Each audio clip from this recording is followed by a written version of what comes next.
Welcome to another 75th anniversary edition of the Land Matters podcast. I'm your host, Anthony Flint.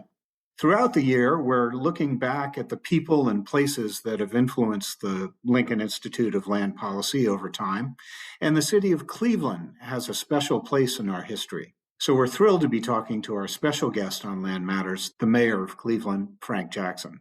First, a little background on why Cleveland figures so prominently in the story of the Lincoln Institute. Our founder, John C. Lincoln, got his start there at the close of the 19th century. And Cleveland, by 1920, the nation's fifth largest city, was a lot like Silicon Valley at the time, brimming with innovation and manufacturing, especially in the burgeoning field of electricity. As a young man, John C. Lincoln was a prolific inventor of brakes and motors for streetcars, and even an electric car that presaged today's Tesla, by more than 100 years, by the way. With $200 in savings, he started the Lincoln Electric Company, setting up shop in the Power Block in Cleveland, alongside other inventors and entrepreneurs. Today, Lincoln Electric, based in nearby Euclid, is an international corporation with nearly $3 billion in revenues. Cleveland was also the place where John C. Lincoln learned about the political economist Henry George, author of Progress and Poverty, and a source of inspiration for him to study land and land policy. John Lincoln established the Lincoln Foundation in 1946, hence our 75th anniversary, and later that morphed into the Lincoln Institute of Land Policy. John Lincoln moved to Phoenix for health reasons, but the city of Cleveland never left our thoughts. We studied the ways that the city could rebound from waning manufacturing and population loss.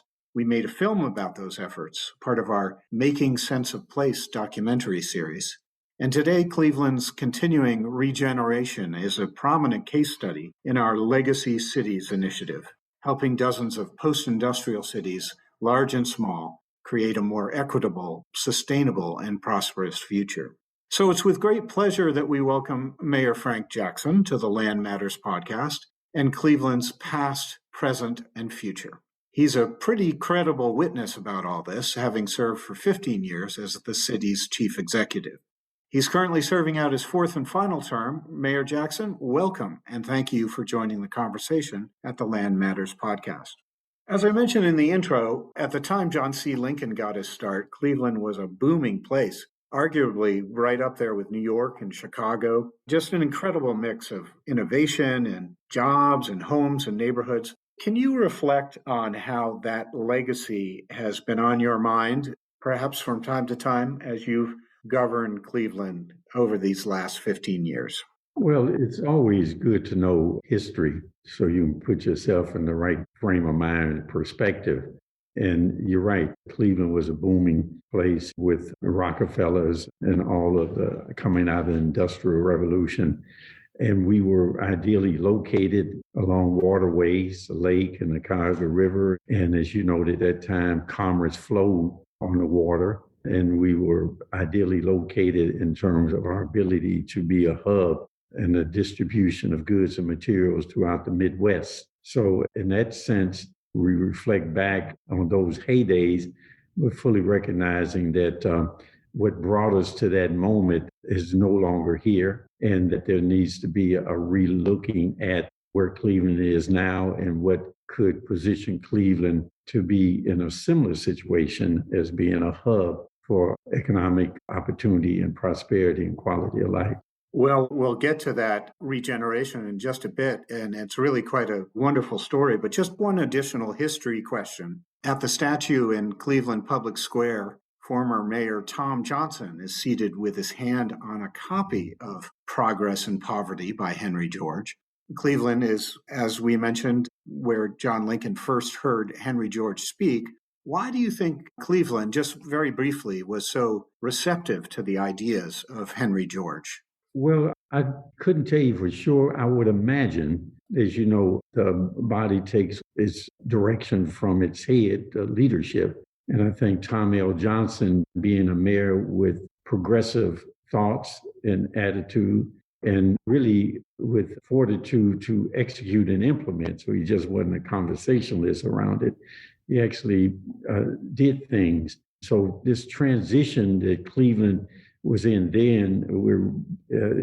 Fast forward, we're in the same transitional kind of period. The Industrial Revolution produced a certain level of prosperity and wealth in our economy, but also produced a certain social condition that I believe the progressive era and the people who were following that progressive mode back then were attempting to change to create a more equitable outcome in terms of how people's quality of life is better impacted by this prosperity as opposed to being negatively impacted. And I think that has a lot to do with my understanding. I admit I didn't really study Mr. George's philosophy, but what I do understand is around this progressive notion, the land use, and how there should not be the controlling of all of this land by a few entities that then determine what happened, but have a more of a broader input into the say so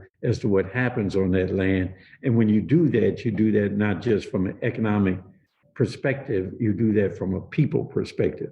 Well, the city steadily emerged from that period of decline and population loss and throughout the second half of the 20th century. And let me ask, what are the critical elements of that regeneration? We know about the downtown redevelopment and the lakefront and the Rock and Roll Hall of Fame, of course, but what else would you point to? Your partnership with Eds and Meds, perhaps, or the effort to be an innovation hub in tech and life sciences. What catalysts are you most hopeful about? Well, it's how do you position yourself? How does Cleveland position itself for the future? And not where the world is now, but where will the world be in the future? And position to be able to be ahead of that or on target with that and to take advantage of that when that time arrives. Because if you wait until that time arises, it's too late. Now, in doing that and making decisions around that, it will be contrary to the prevailing ways of doing things because those who are prospering and who are doing well under the current system, even though it may be coming to an end, will not want to give it up. So you have to be able to position in a way that allows people to see themselves benefiting from that. I look at it as how do we have a sustainable economy? How do we deliver goods and services? And how do we get into a sustainable industry, whether it's alternative energy sources or if it's in manufacturing of, as you know, many automotive companies now are trying to move to electric vehicles. So we have to look at all that. Now, all of this includes technology, all of it includes education, all of it includes research and development, all of it includes, we have a strong medical industry here, and how do you build off of that? So all these things are very inclusive of each other. So there's not just one thing that we can pick and say that we're going, because at any time, one of these elements of this future will have to take the lead and others will have to follow. So we have to have a fuller vision as to where we want to go. Now, finally, in doing that,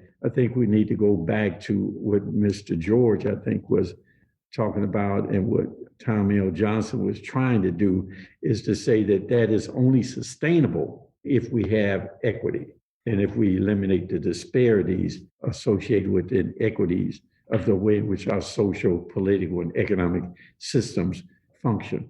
And as you know, particularly around the social unrest these days, if we fail to address the issues of classism and racism, then all our efforts will be doomed. Well, I was going to ask you about exactly that.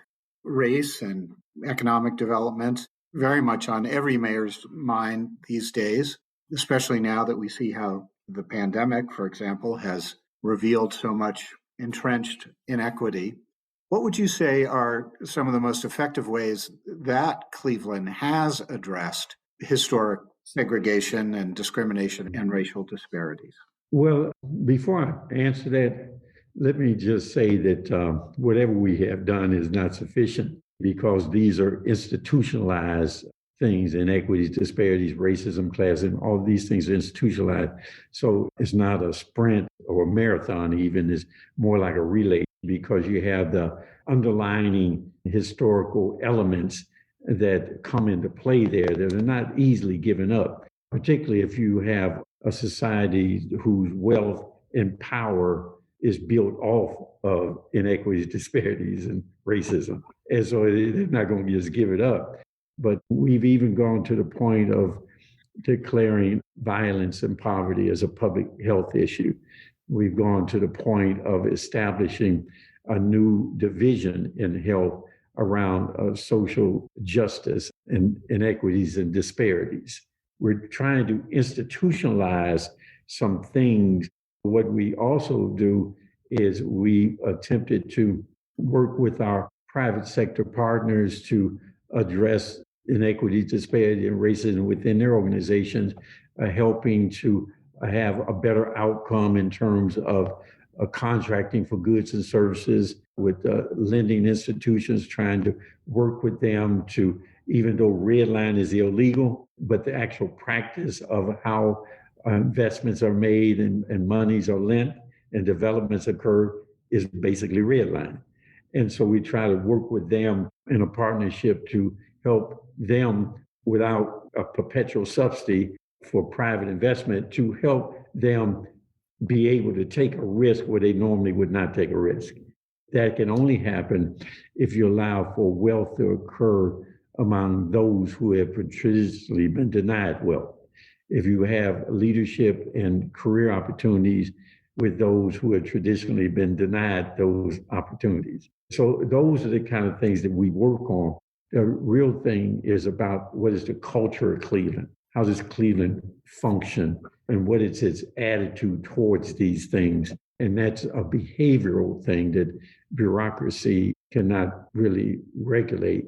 Well, let's pick up on one thing you mentioned, and that's housing and home ownership. You've done some zoning reform and other measures aimed at reducing barriers to housing production and facilitating housing and home ownership in different neighborhoods. I wondered if you could just talk about the importance of rules and regulations to continue to facilitate that regeneration.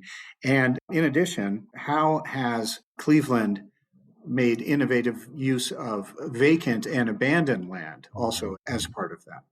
Well, as you know, land use is key. And that's why I think the whole thing around who owns land and what is the zoning for that land and how that is the land for public use or is it for residential or industrial, commercial, all these things are important because, as you know, during the industrial heyday, it was not uncommon to have multiple different zoning from residential to heavy industry all in the same spot, so to speak. But it was basically zoning laws and regulations and really laying out a grid based on business, where now we're moving towards how do we have a better quality of life in that zoning and laying out of traffic grids to be more aligned with people and multiple mobility kind of approaches, whether it's bikes, cars, scooters, walking, jogging, all this.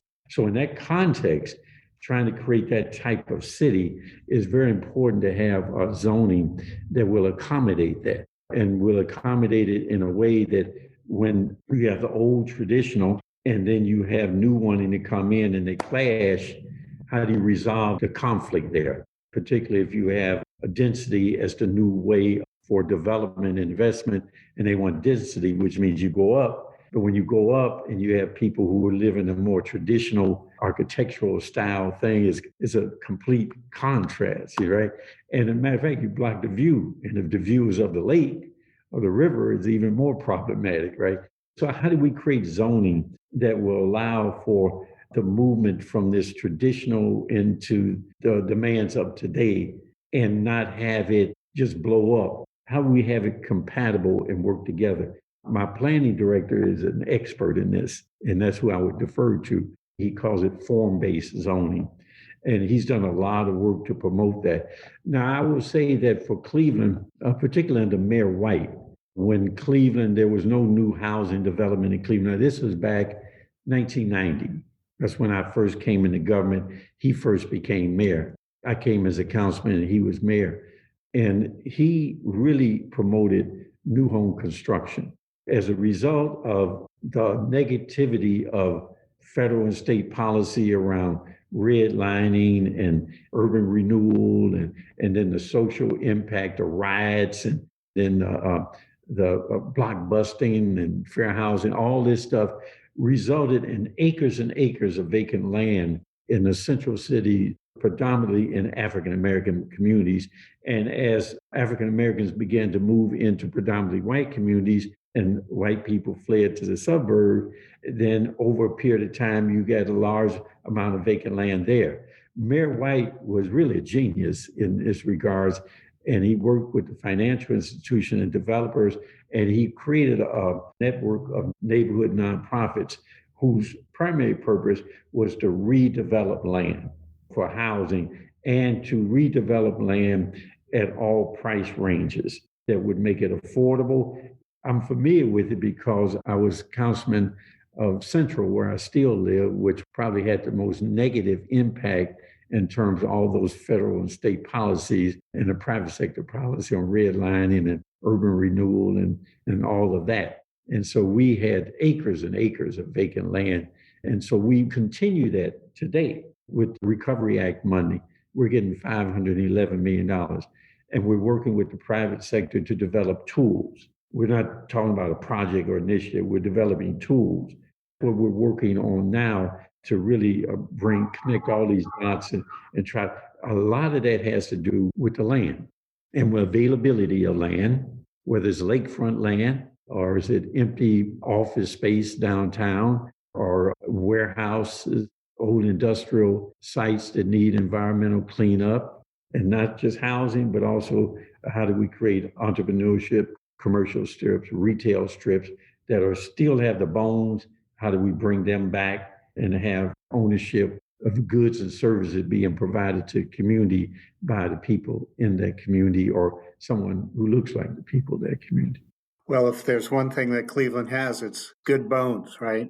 Oh, yeah, that's exactly right. One of the things that culturally came out of that period that you talked about, the heyday of Cleveland, it was Severance Hall, the museums, the old University Circle area, and now trying to use old industrial sites and lakefront or riverfront property in a way, since it's no longer used for commerce, like a freeway, railroad tracks, those kind of things. It's almost impossible to remove them, but they're barriers. So how do you overcome those barriers? One of the things we're looking at is a land bridge that would help to encapsulate them and then allow for green space and access to the riverfront, the lakefront. And with that, you will always have public access and not have private ownership of the waterfront. Sounds like there's a lot of reimagining going on. That's the advantage where Cleveland is now, to have blank canvas, so to speak. It gives us that opportunity. Now, the question is whether or not we mess it up. And I've maintained that whatever we do, it will never be sustainable if we don't address the underlying issues. It's really the issues of America, institutionalized inequity, disparities, racism, classism, which has a lot to do with land. Yes, absolutely. Maybe that'll be part of your answer to this final question. I know it's a lot to ask, but as you prepare to make your exit, what lessons or advice would you offer in a few words to leaders in other post-industrial cities that are going through this process of reinventing and reimagining, as we've discussed? Well, first of all, I wouldn't be that presumptuous to think that I could give them that advice simply because I'm not in their shoes. I wouldn't want to do that. But I would say to the people that they need to stay vigilant and not be caught up in the isms of life, whether you're on the far left or the far right. Both of them are the same in my regard. You're in charge of, whether it's a city, a nonprofit, a corporation, into the future and have it positioned for that future. You're going to have to address these issues even in the face of all the noise and the controversy that is out there. You got to stay on your game and make those decisions. And it's up to the people to bag them up and to hold them accountable. Mayor Frank Jackson, thank you for your time and this illuminating conversation. Well, thank you. You can learn more about Cleveland and its role in the story of the Lincoln Institute by going to our website, lincolninst.edu, and clicking through to our 75th anniversary page. We're planning a special event in September that includes a street fair in Public Square and a keynote by Reverend Otis Moss, the pastor of Chicago's Trinity United Church of Christ. We have also co-sponsored a series of conversations hosted by the City Club, set for May 26th, July 30th, and September 24th. All of this is available on the website and by following us on Twitter. The handle is easy to remember. It's @LandPolicy. And that will do it for this episode of the Land Matters podcast. I'm your host, Anthony Flint, and I hope you'll rate, review, subscribe, and recommend the show to anyone interested in cities and sustainability and land. So until next time, as always, thanks for listening.